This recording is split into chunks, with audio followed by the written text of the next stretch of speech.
അമ്മോ ഇതെത്ര കിലോ ഉണ്ട്? ഇത് എക്സസൈസ് ചെയ്യാൻ ഉപയോഗിക്കാൻ തോന്നുന്നില്ലേ? ഏതായാലും നല്ല കൊടും ചൂടുകാലാണല്ലോ. ഇന്ന് നമുക്ക് ഏറ്റവും വലിയ ചൂടത്ത് വലിയൊരു ആശ്വാസം. പിന്നെ നോമ്പ് കാലം അല്ലടാ. അതാ ഇവനൊക്കെ ഇത് വെച്ചിട്ടാണ് ജിമ്മ് ചെയ്യലെന്നാണ് കേട്ടാണ്. അപ്പോൾ എന്തായാലും ഈ വത്തക്കയിൽ 90% വെള്ളം, അതൊരു കിണറാ. നമ്മൾ ഈ കൊടും ചൂടത്ത് നമുക്ക് ജലാംശം സപ്ലൈ ചെയ്യാൻ നല്ലത്. ഇതിന് വേണമെങ്കിൽ നമുക്കൊരു ഫ്രിഡ്ജ് എന്നും വേണേൽ പറയാം. കാരണം ഇത് കഴിച്ചു കഴിഞ്ഞാൽ നമ്മുടെ ശരീരത്തിന് ഇങ്ങോട്ട് തണുപ്പിക്കും. അതാണ് ചൂടത്തെ ആൾക്കാർ വത്തക്ക വെള്ളം ഇങ്ങനെ വാരിക്കോരി കുടിക്കുന്നത്.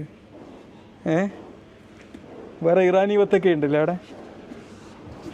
പിന്നെ ഈ നമ്മുടെ മൂത്രം ധാരാളം പോകുന്നതുകൊണ്ട് എന്താണെന്നറിയോ, നമ്മൾ വത്തക്ക കഴിച്ചു കഴിഞ്ഞാൽ നമുക്ക് നമ്മുടെ ശരീരത്തിൽ നിന്നുള്ള വിസർജ്യ വസ്തുക്കളൊക്കെ നിർമ്മാർജ്ജനം ചെയ്യാനത് സഹായിക്കും. നന്നായി സഹായിക്കും. അതുകൊണ്ട് എന്ത് ചെയ്യുക, അപ്പോൾ നോമ്പൊക്കെ നോറ്റിട്ടും ഒരു വത്തക്ക കഴിക്കുന്നത് നല്ലതാണ്.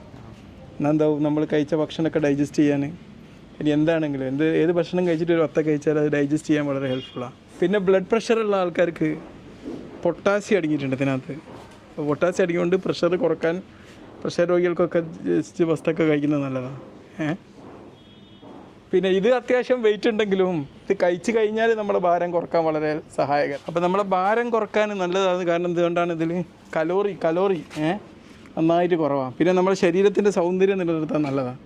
കാരണം ഇത് ചൂടുള്ള ശരീരം ചൂട് പിടിച്ച് കൊള്ളാകുമ്പോൾ എന്താവും, ഇത് കഴിച്ച് കഴിഞ്ഞാൽ അതിനെ പുറത്തുനിന്ന് തണുപ്പിച്ചിട്ട് ചർമ്മകാന്തി നിലനിർത്താൻ വളരെ ഹെൽപ്ഫുള്ളാണ്.